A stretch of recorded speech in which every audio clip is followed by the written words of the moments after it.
열왕기상 3장. 솔로몬은 이집트 왕 바로와 혼인 관계를 맺고 바로의 딸을 아내로 맞았다.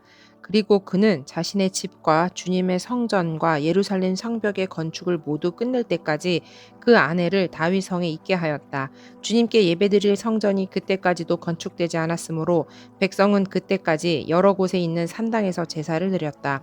솔로몬은 주님을 사랑하였으며 자기 아버지 다윗의 법도를 따랐으나 그도 여러 산당에서 제사를 드리며 분향하였다. 기브온에 제일 유명한 산당이 있었으므로 왕은 늘 그 곳에 가서 제사를 드렸다. 솔로몬이 그때까지 그 제단에 바친 번제물은 1000마리가 넘을 것이다. 한 번은 왕이 그리로 제사를 드리러 갔는데 그날 밤에 기브온에서 주님께서 꿈에 솔로몬에게 나타나셨다. 하나님께서 말씀하시기를 내가 너에게 무엇을 주기를 바라느냐 나에게 구하여라 하셨다.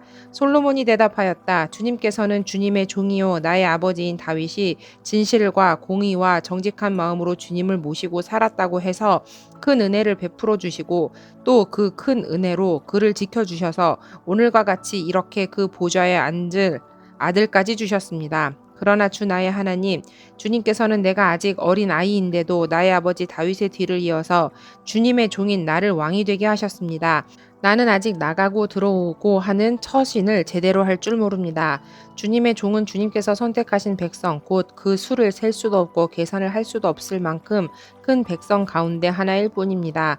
그러므로 주님의 종에게 지혜로운 마음을 주셔서 주님의 백성을 재판하고 선과 악을 구별할 수 있게 해주시기를 바랍니다. 이렇게 많은 주님의 백성을 누가 재판할 수 있겠습니까? 주님께서는 솔로몬이 이렇게 청한 것이 마음에 드셨다. 그러므로 하나님께서 그에게 말씀하셨다.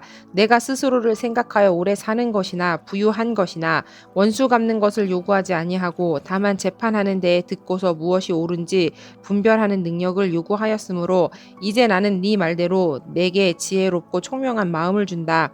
너와 같은 사람이 너보다 앞에도 없었고 내 뒤에도 없을 것이다. 나는 또한 내가 달라고 하지 아니한 부귀와 영화도 모두 너에게 주겠다. 내 일생 동안 왕 가운데서 너와 견줄 만한 사람이 없을 것이다. 그리고 내 아버지 다윗이 한 것과 같이 내가 나의 길을 걸으며 내 법도와 명령을 지키면 내가 오래 살도록 해주겠다. 솔로몬이 깨어나서 보니 꿈이었다. 그는 곧바로 예루살렘으로 가서 주님의 언약궤 앞에 서서 번제와 화목제를 드리고 모든 신하에게 잔치도 베풀어 주었다. 하루는 창녀 2사람이 왕에게 와서 그 앞에 섰다. 그 가운데서 한 여자가 나서서 말을 하였다. 임금님께 아뢰입니다. 저희 2사람은 한 집에 살고 있습니다. 제가 아이를 낳을 때 저 여자도 저와 함께 있었습니다. 그리고 제가 아이를 낳은 지 사흘 만에 저 여자도 아이를 낳았습니다. 그 집 안에는 우리 둘만 있을 뿐이고 다른 사람은 아무도 없었습니다. 그런데 저 여자가 잠을 자다가 그만 잘못하여 자기의 아이를 깔아 뭉개었으므로 그 아들은 그날 밤에 죽었습니다. 그런데 이 종이 깊이 잠든 사이에 저 여자가 한밤중에 일어나서 아이를 바꾸었습니다. 저의 옆에 누워있는 저의 아들을 데리고 가서 자기 품에 두고 자기의 죽은 아들은 저의 품에 뉘어놓았습니다. 제가 새벽에 저의 아들에게 젖을 먹이려고 일어나서 보니 아이가 죽어 있었습니다.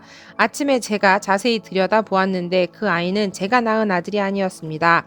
그러자 다른 여자가 대들었다. 그렇지 않다는 것이었다. 살아있는 아이가 자기의 아들이고 죽은 아이는 다른 여자의 아들이라고 우겼다. 먼저 말을 한 여자도 지지 않고 살아있는 아이가 자기 아들이고 죽은 아이는 자기의 아들이 아니라고 맞섰다. 그들은 이렇게 왕 앞에서 다투었다. 왕은 속으로 생각하였다. 2여자가 서로 살아있는 아이를 자기의 아들이라고 하고 죽은 아이를 다른 여자의 아들이라고 한다. 그렇다면 좋은 수가 있다. 왕은 신하들에게 칼을 가져오게 하였다. 신하들이 칼을 왕 앞으로 가져오니 왕이 명령을 내렸다. 살아있는 이 아이를 둘로 나누어서 반쪽은 이 여자에게 주고 나머지 반쪽은 저 여자에게 주어라. 그러자 살아있는 그 아이의 어머니는 자기 아들에 대한 모정이 불타올라 왕에게 애원하였다. 제발 임금님 살아있는 이 아이를 저 여자에게 주시어도 좋으니 아이를 죽이지는 말아 주십시오. 그러나 다른 여자는 어차피 내 아이도 안 될 테고 내 아이도 안 될 테니 차라리 나누어 가지자 하고 말하였다. 그때 드디어 왕이 명령을 내렸다. 살아있는 아이를 죽이지 말고 아이를 양보한 저 여자에게 주어라. 저 여자가 그 아이의 어머니이다. 모든 이스라엘 사람이 왕이 재판한 판결 소식을 들었다. 그리고 백성은 왕이 재판할 때 하나님께서 주시는 지혜로 공정하게 판단한다는 것을 알고 왕을 두려워하였다.